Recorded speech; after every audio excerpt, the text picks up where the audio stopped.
All right, welcome back to Lockdown Sports. It's the Euros. I'm here every day against my will. Jono's here every day against his will. It's 7 a.m. in Sydney, Australia. Portugal beats Czechia 2-1. And Yeah. despite the domination, John, not a lot of confidence, I think, coming out of that result. Portugal probably want to play a lot better as a team, and we'll get into it slowly. But initial thoughts, we've got Provod starting the scoring for Czechia and making me dream because I was waiting. I was waiting on a downfall today, and it nearly happened. It nearly happened, but Portugal had other plans. Nuno Mendes gets onto a cross at the back post, sticks it into the middle, and yeah, It's a goes into the scrum, net and of course, off the yeah. goalkeeper. So things like that happen, and then you've got the 92nd minute. Rob saying it was a deserved win, lucky in the end. That pretty much sums it up there, fellas. We might as well call the show. But Conceição, never heard of the kid, and I was hoping we'd get one of these stories from one of the Czech Republic players, but it's Portugal today, giving us one of those moments. New kid on the block, John. Let me share screen because there's some interesting things about this guy I want to show you. All right. Give me 1 second. Give me 1 second.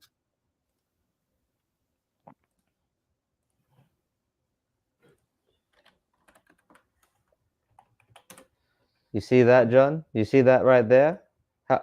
Younger than you, younger than me. All of these guys are lapping us. What are we going to do about it?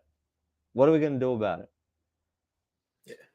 We're at the age where the athletes are younger than us, and it just makes us feel like we're just fat and old. It's a disgrace. It's a disgrace, to be totally honest. And I love these sort of stories coming out of the Euros, not having heard about some of these players. And we got a bit of that with the Czech Republic. I know they have a lot of players from the Premier League, from the top 5 leagues as well. But I wasn't too happy with them. And I actually want to start with them as opposed to Portugal. The last few games, we've sort of just focused on the bigger team.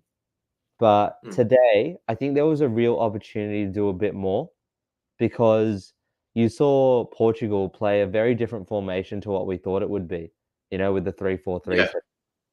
And they had Bruno and Vitinha as the two center mids. Do you think that sort of exposes them in bigger games to come if another team like the Czech Republic is able to go down the middle a bit more? Yeah, 100%. The only reason it worked today is because they were able to hold the ball so well. I think they had around 75% possession, and especially in that first half as well, Czech Republic struggled to get it out. Even when they went long and tried to play through, Schick up top, he wasn't able to hold on to it, and it was just a constant barrage from them. But when they come across a team that will hold the ball, work the ball around against a good midfield, I think they'll struggle without that defensive stability in there.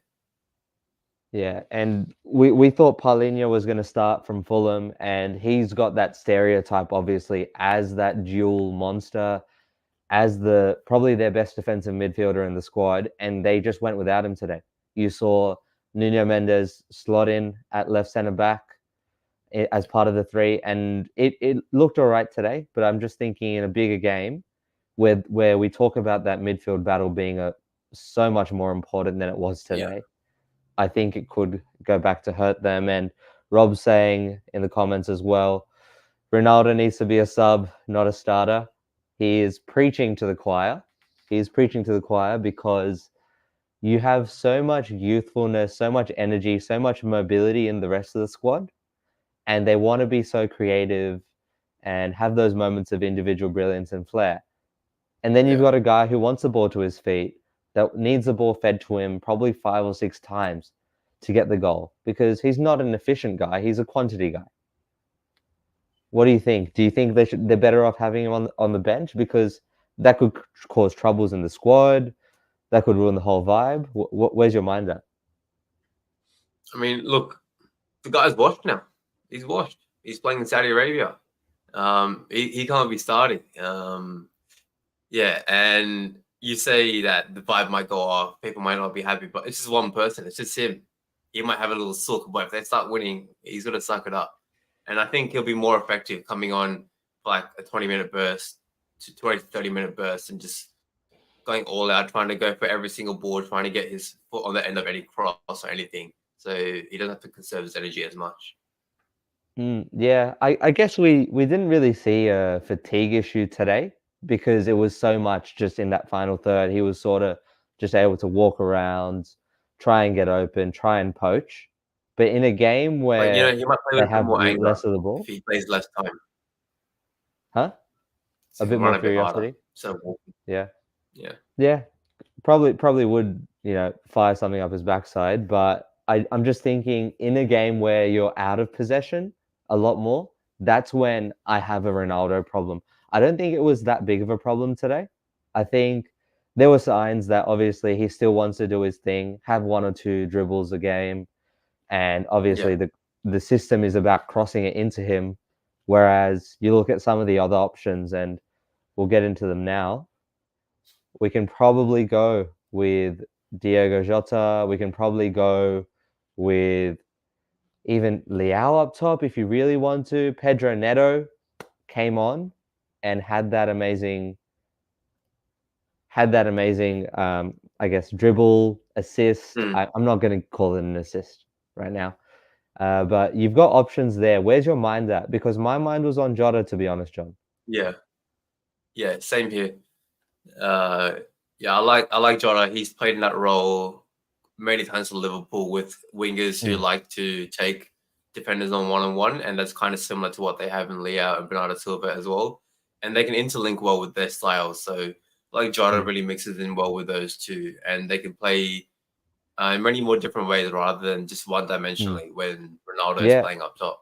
yeah, exactly right. Rob's saying it right now. They're more free without him. And if you put someone like Jota, he's going to pop up on the left, on the right, through the middle. We don't really know. We don't really know where he's going to be. Bernardo Silva, we know, is like that. Bruno Fernandes, I want to talk about him very shortly. He's like that. Vitinha's like that. You've got all these guys popping up different positions. And the one guy that has his zone is Leao. And he cooks. He destroys any 1v1. I know he dived in the first half today. That was actually pretty sad to see him get the yellow card for that. But going on in the tournament, I think if they can have everyone around Leao, and because Leao is still mobile, he's still got an excellent shot, I think that is the system I'm leaning towards. And Rob saying Turkey, Georgia, best game of the tournament. I will take your word for it, Rob, because it was 2 a.m. I finished soccer at around 10:30 last night. I fell asleep around 1 a.m. And sometimes you just got to sacrifice. We're going to be doing this every day. So we're going to do slow and steady wins a race, watch one game a day, catch the mini match of the other games. That's enough for me. Going forward in this tournament, John, who's Portugal got in the rest of the group? Obviously, we've got Turkey, Georgia. Do you see? Yeah. Do you think this is a group they can easily top now? They've got 3 points on the board. Yeah. After getting away with that win today, they really should be topping the group. I don't see them losing any of the next two. They might draw one, maybe draw both, because they weren't that convincing today. But yeah, after getting that win today, they should be topping the group and should be getting a fairly favorable matchup in the round of 16 and maybe the quarters as well. Let's see, because I'm just looking at that Turkey matchup, and we've got to catch up with the, I guess, mini match for that game. But a lot of people had Turkey as the dark horse, right, for the last Euros, and they didn't win a single game. So I'm tentative right now, but honestly, I think they're going to have the right sort of defenders. If Ronaldo plays, I'm not worried. Yeah. And let's get into the one guy who we've both got in our fantasy teams for the Euros, Bruno Fernandes. People laugh at him. People will do whatever about him. But yet again, he shows that he is the system. Can I say that? Can I say that? He played quarterback again, pretty much. He played quarterback. Yeah, and it doesn't matter what it is. He'll do this off the right wing. He'll do this in the 10. he's a magician. He's a magician. He'll do this in a double pivot like he did today. Yeah. If he gets a ball in the right hand, half space, whatever you want to call it, if he gets a ball there, you're getting a good shot from across. And so many opportunities today were almost the perfect, precise moments from him. Last second clearances, tiny deflections, and even then he was able to play some nice through balls in for Bernardo Silva, for Leao, for all of these guys. He's stringing the pieces perfectly, man. Even in that first half, he created a great chance for Ronaldo with an amazing pass. Granted, Ronaldo probably was offside and he did miss the chance, but yeah, just you see the quality he has on the ball and the ways he can just split the defense and create great chances for you. Like he's going to be a key for them going through this tournament. Do you think that style? I have my own opinion on this, but do you think that style works better in the like national team arena? Because you see players get frustrated with how risky he is at a club level. You know, we can't keep possession with him. But do you think like the tempo of international football helps with that? I don't think the tempo, like it relies on the tempo as much. It just depends on the quality of the players around you.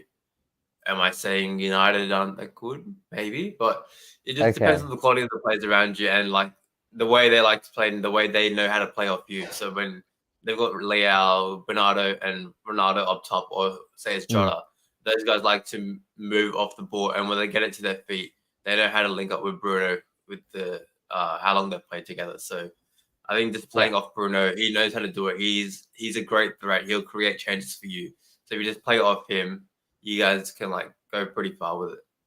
Yeah, I mean, I get what you're saying. Quality is definitely part of it, and where my mind was at with that actually was Bruno's best season for Man United. I think it was his first full season where he had Dan James, Rashford, Cavani, Martial, the one that went on loan in Spain, all those guys there, all running for him, all in front of him, all probably the most dynamic front line for Manchester United. And we're not going to stereotype Leao into Rashford. We're not going to do that for all these guys, but they've got so many versatile forwards, and Bruno will give them the ball where they want it. You know, if Leao wants an isolation wide, he'll get that. Leao made a few runs today. He was frustrated not getting the ball. Bruno knows where he is. He's just trying to pick out the game and essentially run the show like a good quarterback does.